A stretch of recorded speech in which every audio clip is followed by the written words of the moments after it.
to cover the fact that governments are causing inflation by printing money. They used to call the inflation they were creating deflation. Remember, I talked to Danny Blanchflower about this a few years ago. Boy, oh boy, did Biden let one rip.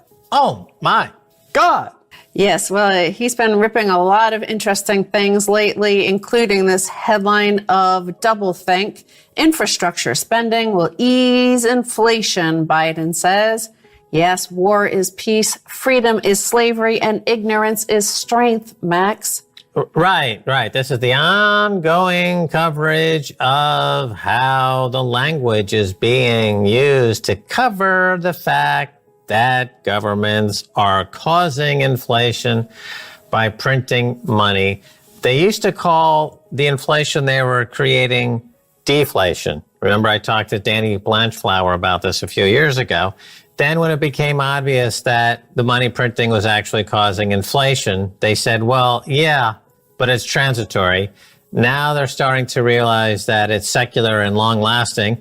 And they're starting to say things like, we're going to do exactly what we've done here at the U.S. government by blowing trillions of dollars on white elephants on boondoggles.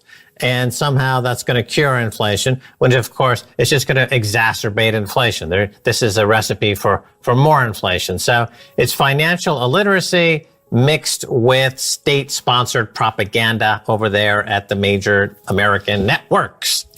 And speaking of letting one rip, of course, Biden was reported in the UK press, the UK tabloids, as having let go a long, loud fart at the COP26.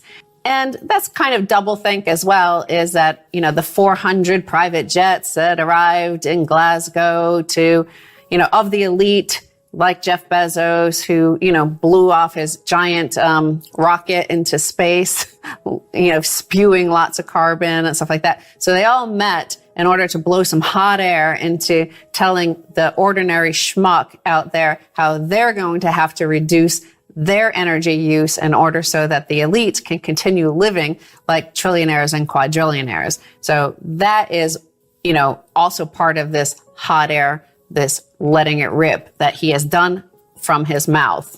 And then if we have war is peace, if we have freedom is slavery and ignorance is strength, we also have squalor is luxury, progress, or actually squalor is also progress, right? It used to be that for much of modern society, we've tried to progress the lives of all people, right?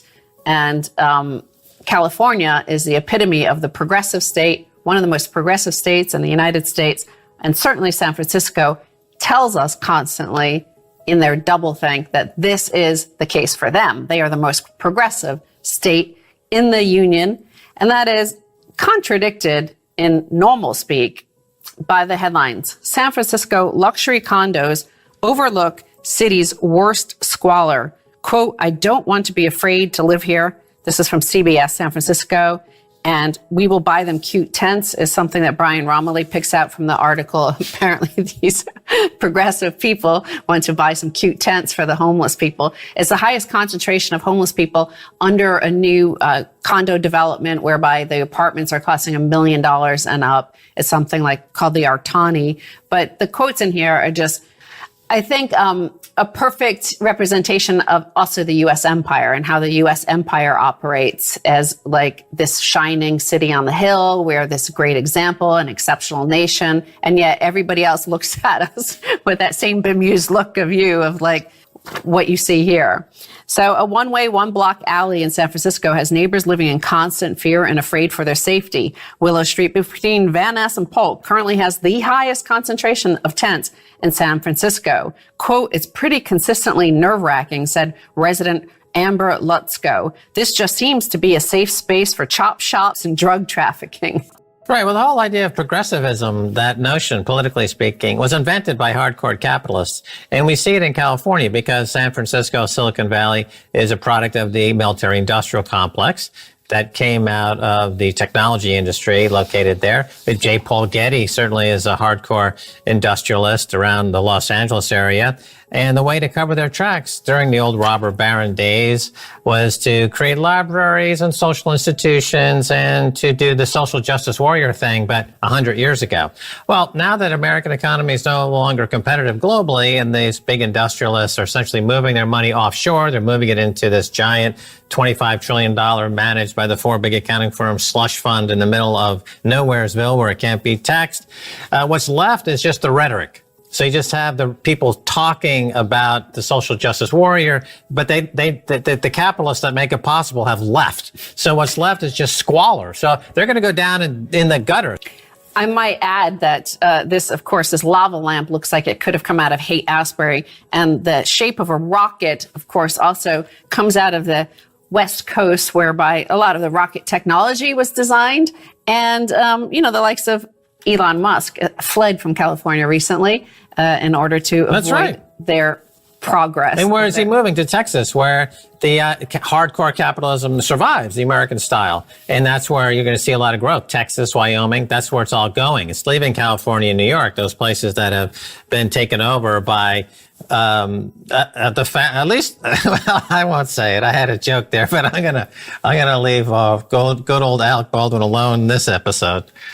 Right, but in terms of comparing San Francisco to the U.S. empire broadly and the doublethink that you have to believe contrary to what you see with your own two eyes. You have to pretend that this doesn't exist. So we're told over and over and over by themselves, by the people who live there, that this is the most progressive city in the world. And we see absolute squalor and dystopia.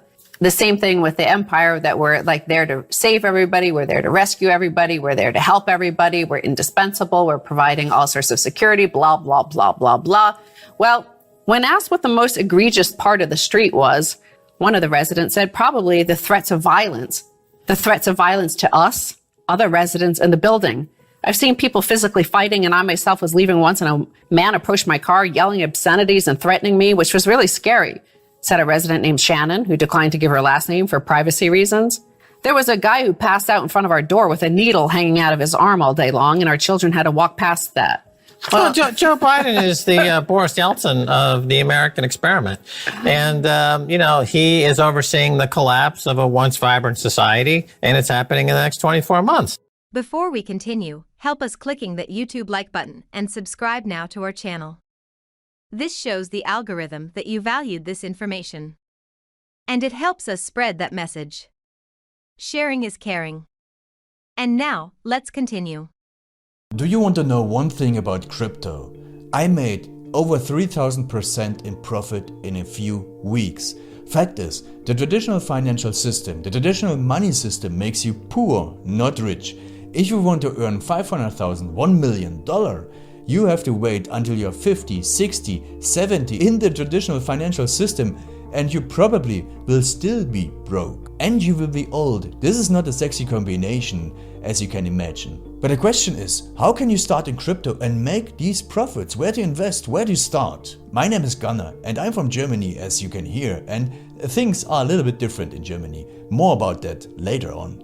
Fact is, there are lots of different cryptocurrencies. It's a gigantic universe where beginners and professionals get easily lost. But there is light at the end of the tunnel. There are 7 key steps you need to follow to become successful in this market. You have to know them, and if you fail one of them, it's literally impossible to succeed in this market. Just an example, one of the key points is your exchange, and one of the biggest are, for example, Binance and Coinbase.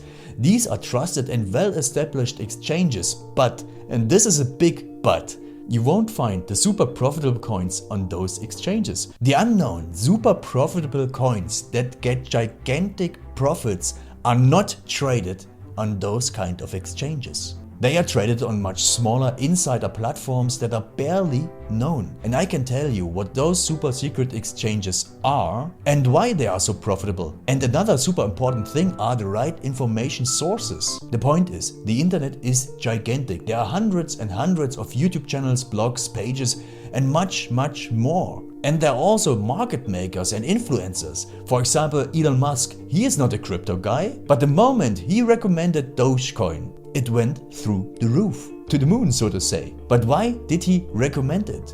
Where did he hear it from? He didn't hear it from newspapers. And believe me, he is listening to someone. But you have to know who, and you have to react before he is reacting. This is really, really important. And these are only 2 of the 7 steps you have to follow in order to be successful in crypto. And if you want to know all of these steps in much more detail, and if you want to have a comprehensive checklist, here's what you should do. There is a link below this video. Click on this link and you will get the opportunity to subscribe to my channel. Click on the link and you will see a video where I explain the next steps. So see you soon. Click on the link now. I'll see you there.